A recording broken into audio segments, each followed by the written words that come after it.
Okay, everybody, there we go. Good day, or good night, or good morning, depending on where you are. Welcome to the Innovative Universities webinar, where we discuss unusual institutions that could be the future of higher education. Just a format reminder, typically we have a presentation from an invited guest, which lasts 15 to 20 minutes. It is followed by the discussion. If you have questions or comments, please post them in Q&A and chat respectively. We go live every Thursday, typically at 5 p.m., unless we have a guest from Asia, in which case it's 10 a.m. Recordings are always available, usually the next day. You can view them on YouTube. We have the whole playlist now. We are two co-hosts, I and Isak Frumin. Today, I will be the primary moderator for the conversation. We are also not just two people, we are a rather large team, which consists of the steering committee, the manager, and our student assistant. You don't see them, but they're here watching, helping, in case something happens. Now, can I have the next slide? So today we'll be talking about NewU University, which is stunningly, impressively serious about being student-centric. It does not only offer the only 3-year bachelor's degree in the United States, it also does that affordably and in quite student-friendly way, which we will hear all about in a couple of minutes. Now, I must confess that Isak and I are very biased towards this institution because we believe that higher education at the bachelor's level not just should, but must be affordable for everybody who wants to learn. But the floor is yours, Stratsi. Thank you, Dara. Appreciate the invitation and glad to be here. Welcome again, everyone. I'm Stratsi Kulinski, founder and president of NewU University here in Washington, D.C. The accent you're hearing is originally from Bulgaria. I was kind of living in an interesting time when I was finishing high school. I had the opportunity to actually experience kind of the transition in the political climate and all these things. And back in the early 90s, the US government set up a few universities in that part of the world. And I was fortunate enough to be from the first graduating cohort at the American University in Bulgaria. Ever since, my life journey has taken me through many parts of the world, too many to name here. And I've also had the privilege and opportunity to work in different industries. So telecom, broadcasting, finance, you name it. And as luck would have it, kind of almost serendipitously and by chance, I started getting more involved in higher education 10, 15 years ago. First serving as a board member of my alma mater and then serving as president of that institution. Eventually kind of ended up setting up NewU here in Washington, D.C. Many people ask me why, and that's probably a story too long for just this webinar, but at the core of it, the team and I see a tremendous need in the U.S. Society and higher education landscape for affordable, shorter college degrees. These days, there's too much discussion whether college is worth it, and there should be discussion, but we're kind of one of the very few organizations that actually walk the walk. Many people talk about higher education reform, and there's a lot of discussions. Is college worth it? Like, should we go to kind of upskill people with short-term programs and all that? And there's a place under the sun for everything. But when you look at the data, people really benefit from college degrees. And when you look at the economic premium and the upward economic mobility, at least I haven't seen anything that over time helps people more than a college degree. And so in the US today, there's just too many people who want to go to college but cannot afford it. And we've designed an offering for that segment. I should be very clear, we're actually not competing and not even trying to compete with the established universities, because they go after the same segment of the population, high school students who finish high school and know that they want to go to college and can afford to go to college. That's about 2.5 million students every year that become college freshmen at established traditional universities. There's also a chunk of people who don't want to go to college, and nobody can convince them that they would go to college. So that's not even the target audience for us. But there's this segment in the middle that is as large as 1 million people every year, about 600,000 students who finish high school and want to go to college but can't afford it, and another 400,000 students who are in college and drop out because of financial challenges and lack of return on investment, avoidance of student loans, or just simply don't have money to pay it anymore. And so the need is there, kind of the impact on society is there. And so we are structured as a nonprofit university, which kind of in the US market is important to notice. And we designed these innovations with the desire to do good in the world and to also do something really exciting. So not surprisingly, most people on our team have been around since the very beginning, now 5 years. With this long preamble, I'm actually going to jump into the slides, and I assume Dara will keep it open for questions at the end of this. Of course. Okay, great. So here's the kind of the title slide, which says Revolutionary College Affordability, quite a bold statement. Again, we have to put things into perspective. So many people have programs that are heavily subsidized to make college affordable, even free for a lot of students. But free college does not really mean free. Somebody has to pay the bill, whether it's the government or a charitable foundation or a private donor. Somebody is always paying the bill. And so we actually have a model that does not require external support past its initial stage, because it's financially self-sustainable and amazingly very affordable. Dara mentioned that she and her team are kind of biased towards us in a good way. Thank you. We always appreciate the positive bias and support. We are only $2,000 to $3,000 per semester out of pocket from our students, who get their tuition, fees, and books covered by that. And how we do this is actually we have a very cost-efficient model, which only works if you have a micro campus. So here's the kind of the pickup.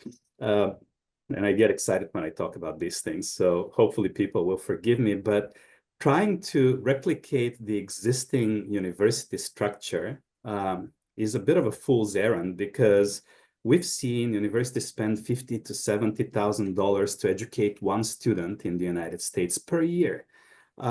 No money of federal aid or state aid or private donations will cover that for every student who wants to afford that.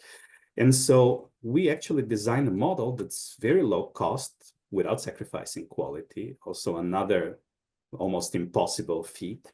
And I'll talk a little bit more about that in a few minutes. But our cost to educate a student is only $10,000 per year. And we still hire faculty from prestigious universities, and we still have in-person instruction and a beautiful campus and all the facilities that kind of usually people have come to expect, minus the ones that really don't have an impact on your academic progress, on your learning outcomes, like sports complexes and lazy rivers and all that. But while I'm saying all of these things is to explain that you can only do this affordably and cost efficiently enough when you're small. But on the other hand, the question arises, if you're small, how are you ever going to have an impact on the target population, on the students who want to go to college? There's 1 million of them every year. we have a very interesting approach to that.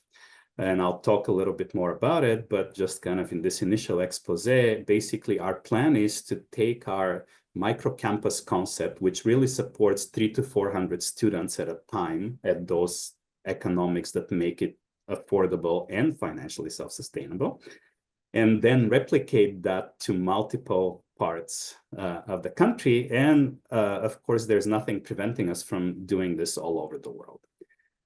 So enough of the intro. I'm just going to jump into it so that we can see some of the details that I have prepared for you. And Dara and team tell me that all of you will get the slides. So hopefully nobody's feverishly scribbling notes. You'll get the YouTube recording and the slides after the presentation. Okay, so as I said, we are actually targeting first-generation low-income students who want to go to college but cannot afford it. And now our concept has proven popular with 3 cohorts of students so far. We started just 5 years ago as an organization. It took a couple of years to get through all the licensure and regulatory kind of barriers that exist out there. And so now that we operate with students, we can safely say that we actually have validated the concept, and we have tested it, and we have sufficient amounts of data to say confidently that, yes, it serves the student population that we target, and it does so effectively. Kind of a bit of an overview. Many of you may be familiar with the dynamics of the US market, but just to really highlight why the need exists for something like NewU. On one hand, I talked about the million students who want to go to college and can't afford it, or are in college and are stopping out because of financial challenges. Then you have the complication of kind of the status quo universities are too expensive. Their cost structures are too rigid. Their governance structure is probably not the most conducive to making quick, bold moves and innovative pivots. And usually people say, well, there needs to be competition, there needs to be fresh blood, fresh ideas in the space. And I wholeheartedly agree. But the unfortunate reality in the US at least, and I'm sure in many other parts of the world, is that the regulatory framework is not designed to encourage new entrants. I would venture to even say cautiously that it's not on purpose, but because of the history, it's not conducive at all to new entrants coming into the market. So new competitors have a 4 to 6 year time frame and a runway that they have to survive to clear all the regulatory hurdles, including the accreditation in the United States. And so it's, to summarize it, like existing universities, tough to change and become more cost efficient and therefore sustainably offer lower tuition pricing.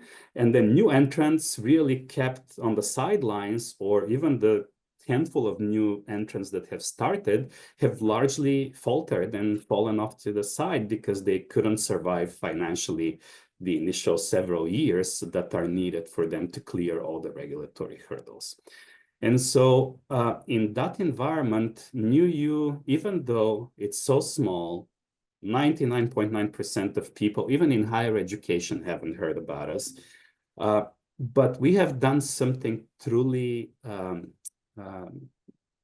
remarkable, and we're an outlier in a good sense, because we have survived the last 5 years. We have checked a lot of the check marks along the way on the regulatory process, and that puts us in a very advantageous position to grow going forward. So with a validated concept, with actual students in the classrooms, with a working model and the data behind it, and the regulatory things that we have mostly cleared, we are really in a fairly unique position in this huge landscape that is the US. I mean, when you look at it, there's 3,500 undergraduate universities. And these days, almost one per week is closing down because of some of the challenges that we all know about. But new entrants, very hard to find. Like if you can ask me who has started a new university in the last 5 to 10 years, I mean, I can count on the fingers of one hand. And some of them have been guests on this webinar, and even though they've started like 15 years ago, but there's just not that many, and there should be a ton more.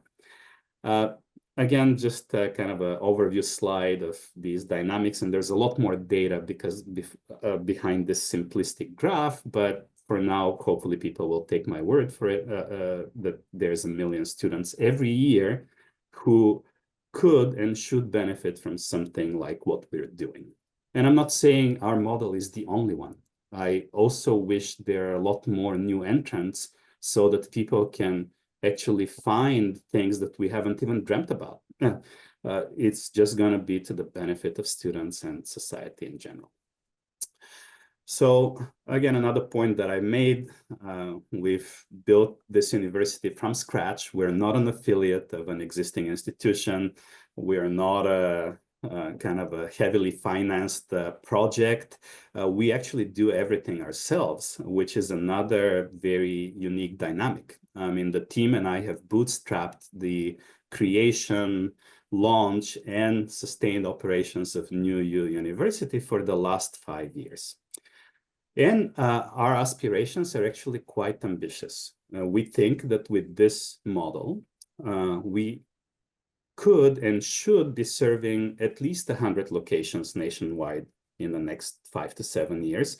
And if there was the financial resource behind a more ambitious push, there's no reason why you couldn't end up with 1,000 locations eventually. Just for comparison, there's about 1,500 community colleges in the United States. We are not a community college. We're actually a bachelor's degree program, but 3 years instead of 4. And most people go to community colleges because that's the most affordable college option for them. But the demand is there. It's just that we don't think that people have really found a working model. And the more we talk to people in education, in in finance and in operations and all of that, people seem to be pleasantly surprised by our model. How we got here is again the kind of the product of a lot of challenges. We launched in 2018 with just an idea and the proverbial PowerPoint, waving it in front of people and asking, what do you think about this? Is it going to work? Is it going to fail? What are the biggest challenges?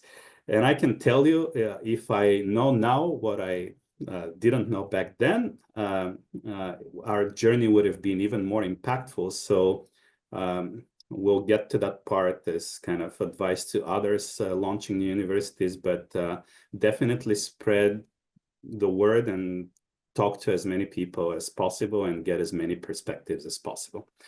But over the last 5 years, we've actually made significant progress educating 3 cohorts of students, and we are basically kind of waiting for some pretty important milestones to happen for us. We are truly hoping to get to the 3rd out of the 4 stages of the accreditation process, also waiting on some authorizations for international students, which is another interesting segment for us. And so there's a lot of these other things that should be helping us grow even on our own.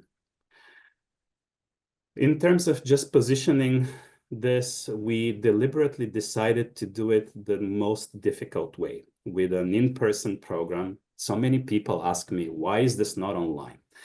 And my quick response to that is the online market is, first of all, crowded, and it requires significant resources to compete. And digital advertising is a complete waste of money. It's like very poor return on investment.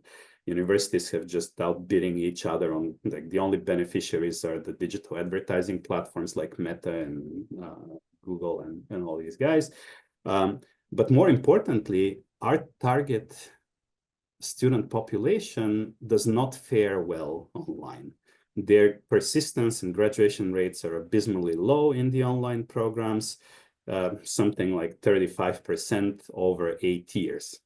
Imagine that. You're going to college expecting it to take 4 years, and at the end of the rainbow, only 35% of those students in our target population graduate, and it takes them 8 years to graduate. I mean, that's just unbelievably poor performance.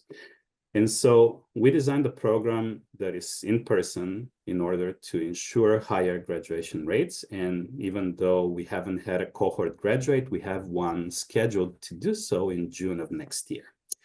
The interesting dynamic there is that we think about 70% of our students will be graduating in 3 years, which would be kind of an interesting data point to follow. But how we positioned is really kind of a shorter in-person bachelor's degree program that is super affordable. These days, it's becoming popular, and many universities are asking their accreditors and state licensing authorization bodies to allow them to do 3-year bachelor's degrees. And that's, on one hand, great. I thought at first, gosh, I wish there were more 3-year bachelor's degree programs in the US so that the concept and the notion can be normalized and people will start treating it with more credibility and more trust. Unfortunately, the 3-year bachelor's degree movement that is now happening is focusing on these truncated programs that are chopping off just 1 year. They're doing 90 to 96 credits, which time will tell if this is the right approach, but ours remains the only 3-year bachelor's degree program that has 120 credits and does not require students to take summer semesters and does not require them to take extra semesters. So how is that possible? I mean, again, design thinking and kind of thinking before like measuring 10 times and cutting once, we extended our semesters by 3 weeks only. From the traditional 15-week duration, and that allows us to award 4 credits per course per semester versus the traditional 3. And so our students still get the best of both worlds. They get their summer vacations for internships, winter breaks, spring breaks, and they're actually in school only Monday through Thursday, 10 a.m. to 3 p.m. So block scheduling, making it as stress-free as possible for students, again, with an eye towards the dynamics in our target market. But kind of this chart kind of illustrates, I think, that the incumbents are expensive and long, and there's definitely a lot of space for shorter, more affordable programs. And again, for our particular market in person. This slide is probably a little too busy and I'll just glance over it, but we really built upon the traditional liberal arts model. And in addition to the kind of what everybody knows about it, critical thinking, cultural understanding, and communication skills, and multidisciplinary approach, we're kind of layering dynamics for our students that encourage collaboration, resilience, entrepreneurship. And our program is interdisciplinary, so all of our classes are fairly unorthodox in how they're titled. Even our majors are unorthodox a little bit. And so this is kind of an approach that we see working, especially when you marry it with our 3-year program. And we only have a small number of majors. Many universities go to college fairs and they tell students, we have 100+ majors. And I'm thinking, great. These days, we see more and more in the news that the incumbents are actually cutting 20, 30, 50 of those majors because there is no demand or the cost structure to support that many. More importantly, though, when you have a lot of majors and people switch, 2 out of 3 students in the US will switch their major before they graduate. And also 2 out of 3 graduates will not work in a field related to their major after graduation. So we took a step back and we said, again, let's design it so it's a small number of majors. There's no fear of missing out. Everybody can decide which ones they want. And when they decide to change, they can do that seamlessly and flawlessly without falling behind, without contributing to their stop out rates. And so everything that we do is kind of really designed for that. And this slide is just, again, a lot of numbers, but at the core of it, it just proves that the student population that we said we were going to serve, first generation low-income students, is exactly the type of people that NewU is attracting and serving. 2/3 of our students are the first in their family to go to college. And about 2/3 of students tell us they would not be in college anywhere if it were not for us. And most of them would be Pell eligible, which in the US is the federal financial aid program that supports low-income students. Actually, half of our students come from families with income of less than $30,000, which in the US is below the poverty level. We also tend to appeal equally to men and women. In the US, again, there's been this dynamic, and now there's 60% women and 40% men in college, and that ratio is going the wrong way. And kind of because of the, as a function of where we are in Washington, D.C., it's a very diverse area. We tend to attract kind of a representative sample of the students from our target market. And this is just kind of NewU in one word from our students. They really see what we're trying to do, and they really like it. Our Net Promoter scores are actually kind of in line with the Ivy League schools. So we do pay attention to student satisfaction. And I know everybody pays lip service to student centricity and how important students are, but at most institutions, unfortunately, things are first priority is the board, and then it's the financials, and then it's the administration, and maybe it will take care of students sometime down the road. Everything that we've designed and everything that we do puts the students first. This next slide is just, again, a little busy, but you can look at it. Publicly available information on the cost to educate a student in the United States. In the private nonprofit universities, it's about $70,000 per student per year. Imagine that. I mean, that is a massive amount of money. Public universities like state schools, $50,000. Even the for-profits that everybody loves to hate and that are online are at $19,000, and they seem to be the most kind of efficient ones from a cost perspective. And our model is actually even more efficient with a nonprofit mission, vision, academic programs, and student supports. Because of that, we are actually able to offer pricing that is still financially self-sustainable and generates a surplus. If you have to kind of look at the actual out-of-pocket disbursements that the student and their family have to make, you see the numbers here. I mean, going to any other university is going to cost you a heavy bundle. And at NewU, on average, your 3 years here as a student will cost you less than $20,000 for tuition fees and books. Most of our students are actually local, so we don't have residence halls. They don't have to pay for housing. So it's kind of a commuter school. How do we achieve the low cost? People are always thinking, well, it's too good to be true. This is such a low number, like it's impossible. It's actually very possible, and we have several years of operating results to prove it. And some of the top level kind of impact dynamics that help us lower cost without sacrificing quality is, first of all, we don't own real estate and don't plan to.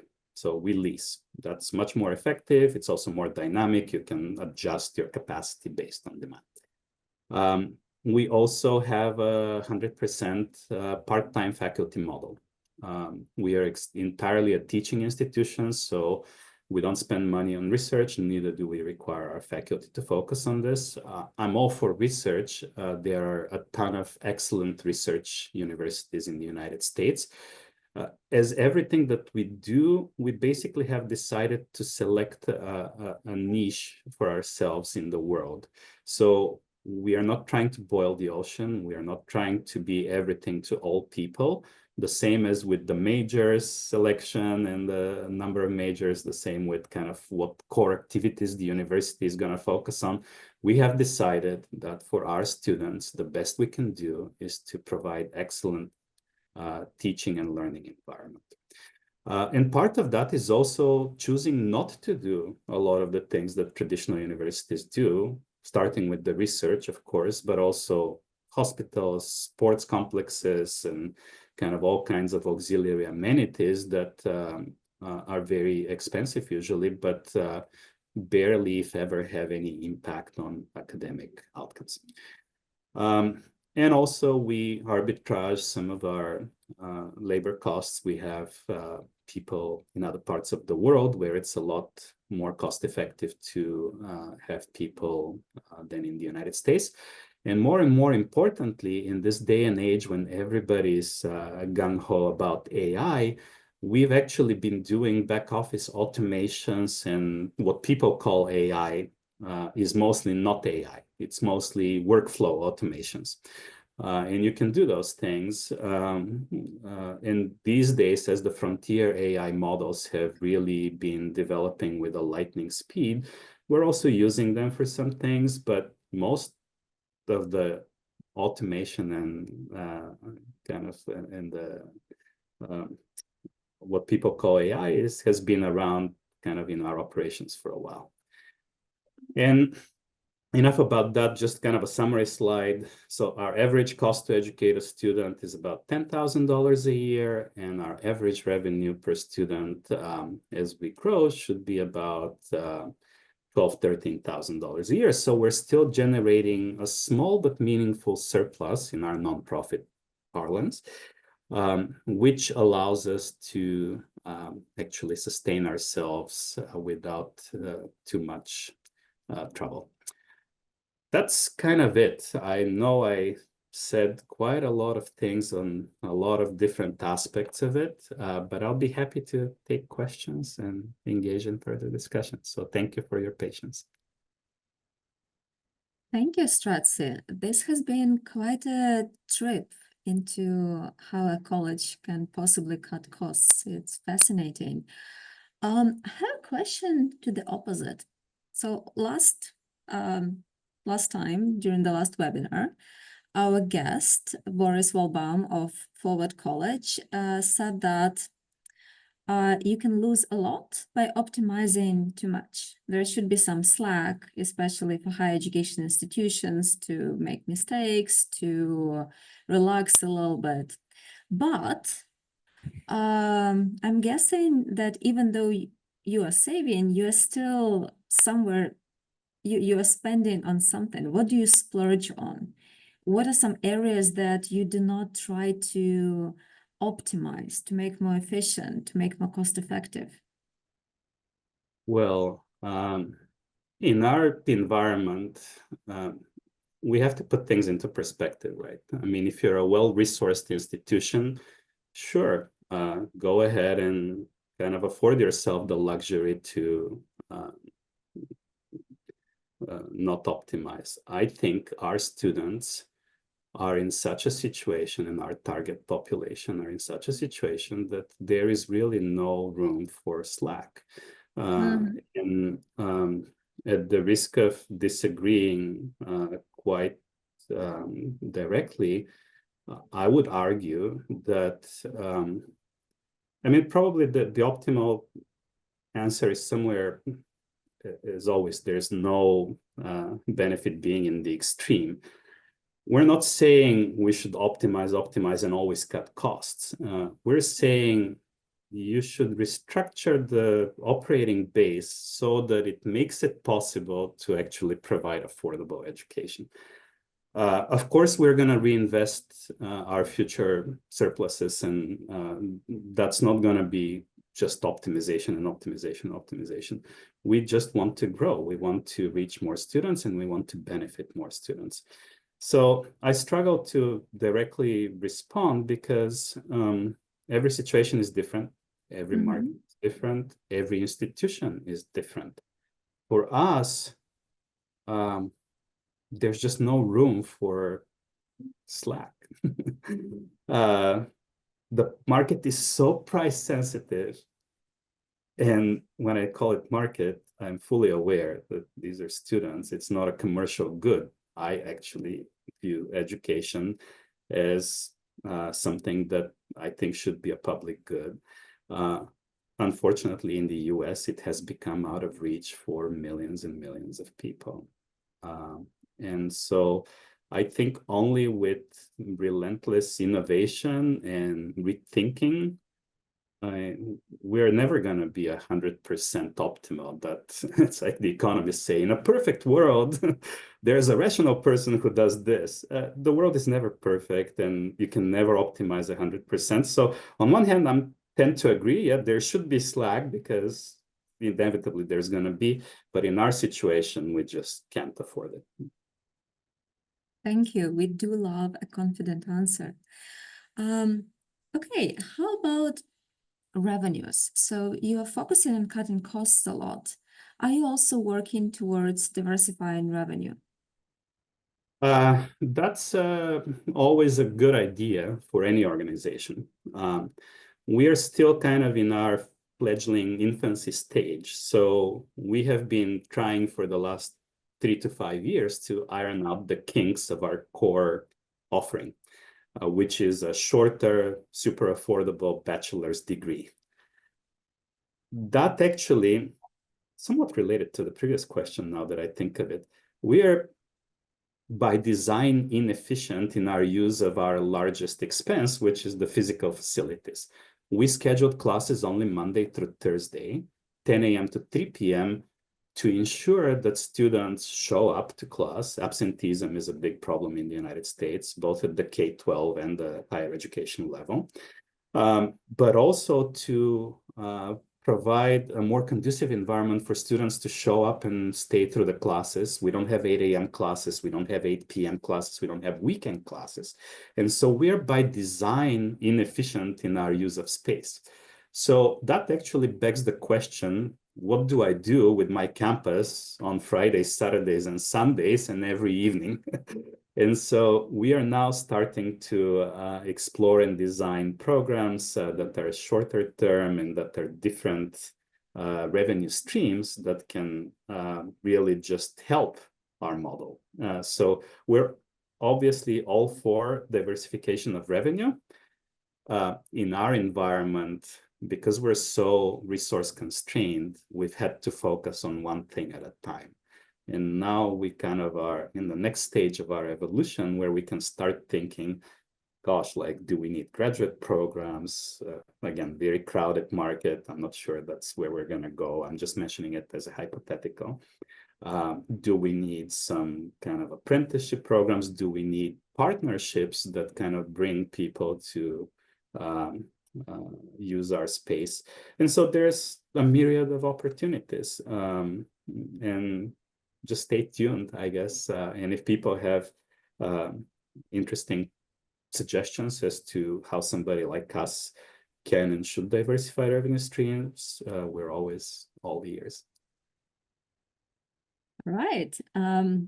I will guide us out of these financial waters. I think our audience is already growing a bit weary. About your educational model. So the way you talk about higher education institutions, you start with affordability, and that does not exactly lend itself directly to liberal arts.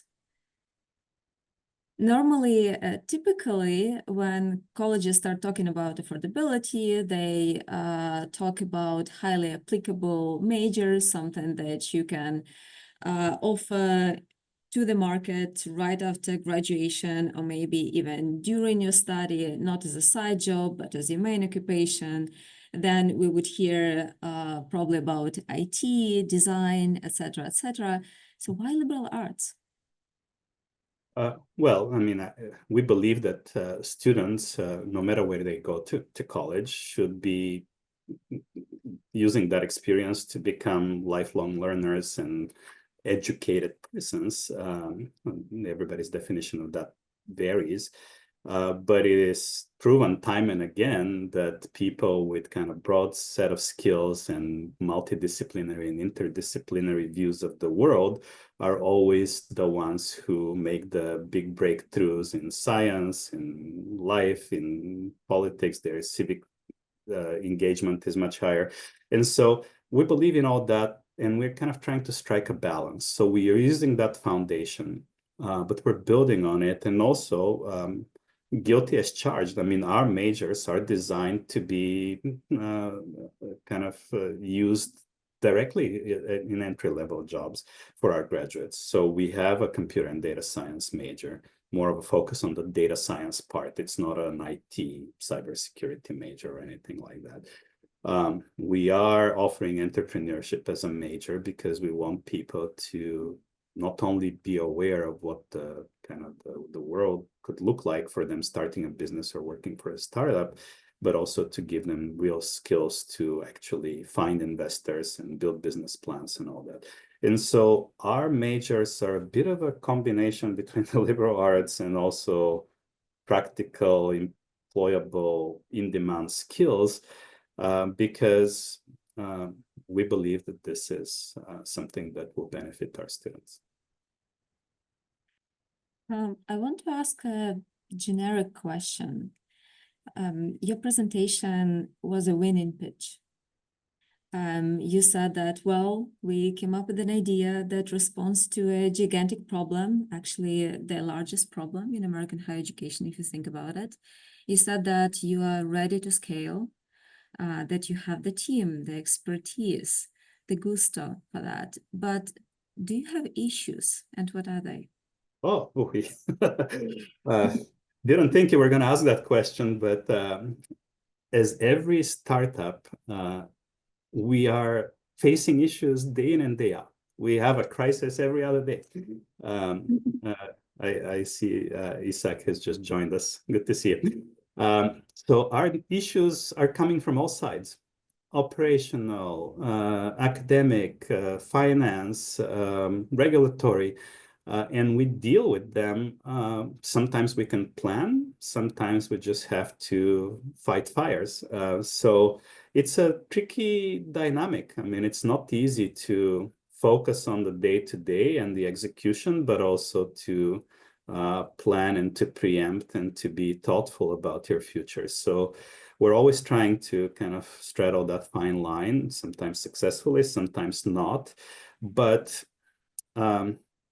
sometimes in life, it's best to actually hit like a lot of challenges so that you can learn. It makes you more resourceful. It makes you more innovative. It makes you more industrious in how you tackle these challenges.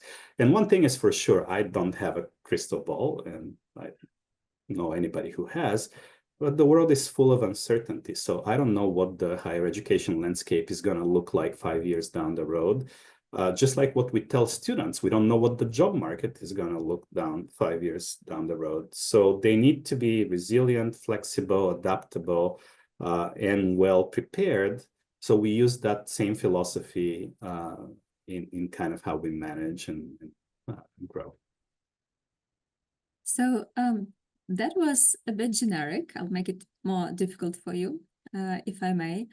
What was your favorite issue to overcome? Favorite issue. It's like asking me what is the most enjoyable pain point. Exactly. Yes. I think the biggest curse and the biggest blessing for us has been the lack of resources. Mm-hmm. Because we are funding this ourselves and bootstrapping it, it has caused tremendous pains along the way, and it's often prevented us from doing what we believe needs to be done. Just we don't have the resources. But it's also really enabled us to be very creative. And let me give you an example, because you don't seem to like the kind of the generic, overly broad statement. Something with kind of our marketing efforts. I mean, we try, we measure all kinds of different channels to market. We look at the ROI, we pivot. And so very quickly, even when we started and before we started with students, in the course of a year, we had tested and basically abandoned probably half a dozen traditional distribution channels. And that's why I sometimes joke, I have a friend who's a president of a university on the West Coast. And he said, "Oh, we're thinking about digital advertising." I said, "You're better off like putting your money in on the back of a truck, dumping it on the parking lot of one of the Silicon Valley companies there, lighting it on fire, because you're going to get more publicity and return on investment from that than from just buying digital advertising." And that has been a challenge and a downfall for many universities, even some large ones who have spent 20, 40, $60 million a year on digital advertising, only to kind of abandon or to really not see the return on investment. So in our situation, we obviously don't have $60 million to experiment, but we have spent money on different marketing channels, and we have learned very quickly. I actually have a question about that written down here. So NewU seems to be the answer to every parent and policymaker's question. It is affordable, it's good, it's in the city that teaches students all on its own, and yet you have issues with marketing and not many people know about you. Why do you think that is? It's always difficult to cut through the noise. I mean, there are 6,500 universities and 3,500 who offer bachelor's degrees. Just in Washington, D.C., which has a population of 750,000 people, little known fact, it's not a large city. It's large with the suburbs and the adjacent Maryland and Virginia areas, but just DC is small. Yet it has 53 undergraduate universities. Some of them are physically here, some of them are, and that's probably not counting all the online programs that are available, which are many, many more. The dynamics with the kind of the population of students that we're targeting are such that it's fairly difficult to cut through the noise, get in front of them at the public high schools. But again, we've learned so much. I mean, we started with 500 schools and on our radar, public schools in DC. Through trial and error, we narrowed it down to basically 300 and then down to 100. And so our recruiters now actually work with just about 100 schools. So we're kind of using the 80-20 Pareto principle rule. So we try to focus our efforts where it makes sense. And so, yes, we haven't been wildly successful yet, but we've also had such a short runway. I mean, we started not even 3 years ago with students. So as we've learned all of these things, again, it often comes to just the lack of resources. I mean, if we were better resourced, we could spread our wings and leverage the learnings from marketing and from interactions with partners and with schools and with students and parents. We do see a lot of opportunities. Isak, I believe you have a question. Yes, thank you very much. In fact, I was listening while I was on my way to the quiet place. And I have a simple question. I have two questions. One is connected, by the way, to what you just discussed, and this is marketing. It's very interesting, frankly speaking. I think it's a good subject for research, how marketing became a significant part of universities' agenda. I know one very successful for-profit private online university in Europe, where marketing department is bigger than the faculty, if you count full-time equivalent. So yeah, but that's another question. So maybe I would be interested in your opinion on still how we can reach our audience if we don't spend this crazy amount of money. And the second question is completely different. You mentioned this specific target group, and I admire this fact that you try to approach those kids, first generation students, etc. But they, from my experience as a teacher and professor, I know that these kids, in fact, require more attention, more resources than kids with rich cultural capital. And look, you don't have even full-time faculty in the situation where these kids require really more attention, I would say mentoring, etc.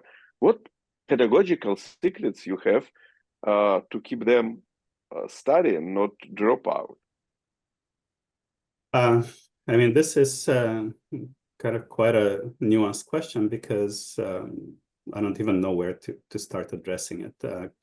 Kind of you make some assertions that kind of the target students that we serve require more hand-holding in a way, and I would somewhat agree with that, but also disagree, because a lot of universities are approaching the challenge from a perspective of, okay, I have a problem, I have to like somehow mitigate it, but it's after the fact, like, oh, my graduation rates are falling, or I'm doing this, so I'm going to hire more counselors, I'm going to hire more advisors.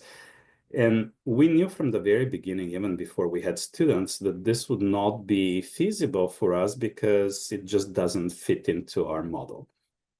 So we thought very long and very hard, using kind of mostly information available from the successes and failures of other universities and programs, about how to design the different parts of the college experience for our students, so as to minimize the need for support and intervention and kind of resources after the fact. And that permeates through everything we've done, through the block scheduling of our courses, to the kind of the ease and transparency with which we handle the admissions, the financial aid process. We do, of course, focus on supporting these students, but again, we try to do it more frequently. We actually have monthly coaching for success sessions with every student, and we collect data. So we try to get like early warnings where intervention is a lot more effective and a lot more even also less financially challenging than otherwise. And so we look at attendance, we look at kind of the responses that students give in their coaching for success sessions, where we actually have our faculty act as success coaches and mentors. And every one of our students meets with a faculty member at least once a month, and they go over not just academic performance, but also mental health challenges, if any, and also career development. So again, people say, but this is not scalable. And my response is usually, we're not trying to scale it. That's why our model is only supporting up to 300-400 students under one roof. And our scaling plan is to replicate these micro campuses to multiple locations. So long-winded answer, but we do recognize the need for more personalized, more high-touch support for our students. And we do that. And again, we believe in combination with our design approach to the components of the program and the processes and the administrative things and everything, it just looks like it may work a little better. Do you have a particular graduate model in mind? Do you want your students to choose certain paths, have certain features when they graduate? Not really. We'll see what the future holds. I'm very curious and very anxious at the same time to see what happens with our graduates, because we just don't know. But our first cohort graduates in June, so any of you on the webinar and in the audience later, just connect with us. We would love to invite you. We're trying to have it in a spectacular backdrop location on the National Mall, if possible, if the National Park Service allows us. As we kind of start graduating students, we would be monitoring and looking where they end up. We do try to support them and help them. I mean, we work with some employers and kind of try to provide internship options and some other things. Of course, it's very challenging. I don't think anybody can ever promise you a job. Even if you're an Ivy League school, you still have to go through interviews and all that. So I just hope that our students continue to blaze a trail because they're all intellectually curious. They're all trailblazers and pioneers. It takes a certain personality to take a gamble with such an important decision. I actually know this from experience because when I went to college, I was from the first entering cohort of a brand new university. Nobody's heard of it. It has no history, no alumni, no graduation rates, no job placement rates. And yet it was the best decision of my life because it gave me so many opportunities. Often it's better to be a big fish in a small pond, as Malcolm Gladwell aptly kind of pointed out in one of his essays. And our students are, again, very engaged. They have like student government and student clubs, but it gives them a lot more opportunities to really be masters of their own destiny in a place like NewU. And so I'm only hopeful and very optimistic that they will do great as they go out into the real world. Well, in response, Isak and I would love to be invited to graduation. Now, that set aside, one more additional question about your learn and earn model. You leave Thursdays, Fridays, Saturdays, and Sundays for students to work and to support themselves and maybe even to be able to afford your college, which is way less than your typical college, but it's still an expense by themselves, not via their parents. Where are you moving with that? What's the direction? Are you going to have a comprehensive labor program eventually? Are you thinking about creating an ecosystem with a specific number of industry players? Or what are your plans? Great question, and kind of it's really kind of coming on the heels of your previous question very appropriately. We do want our students to be successful, and their long-term success is usually predicated on starting, like statistically speaking, people who start in a in a good job right out of college tend to do great over the course of their career. In the US, you know, the underemployment is a big issue. Half of college graduates actually do not work in a job requiring a college degree. And those people are usually on a very different trajectory through their career. And so looking at those dynamics, we want to help our students really succeed right out of the gate. And so we would love to build those relationships with employers. But again, we've been so preoccupied up to this point with just getting the model, getting some students, getting the learning. And so now we're starting to think, how can we build employer relationships? I would love to have something like what Northeastern is doing with co-ops and like things like that, but they've been doing it for over 100 years. So just putting things into perspective, we need some time to actually build those things, but we are making them as kind of integral parts of our program. And it also is somewhat related to the marketing challenge because a lot of the students who are in our target market and target population, they're not thinking, do I go to Georgetown or to University of Maryland? They're thinking, do I go to college or do I start working to pay the bills? And so we need to have that balance, because even at $2,000-3,000 per semester, that's a ton of money. I sometimes tell my European friends that people struggle to pay that much for college, and people can't believe it. But the reality of the world in the United States is that 60% of the population lives paycheck to paycheck and doesn't even have $400 for an emergency expense. And so even when we are asking people to pay $100 a month or $300 a month, that is still quite a big ask. And for somebody with no reputation, no established kind of foothold in the community and the market, it doesn't make life easier for us. So we are trying to help the students, help the institution grow, and ultimately everybody benefits from all of that. Well, we definitely wish you the best of luck on this journey. It's a worthy undertaking. And our customary last question. You have cleared the mark of 5 years. You're still in the young institution risk zone, but you are not a newcomer. What advice would you give to those who are just beginning? It's the same advice that I give to students and to friends. It's not something that I have really been the only one to realize, but I think it's a little counterintuitive, but I wish that everybody actually goes through a lot of challenges so that they can learn and innovate.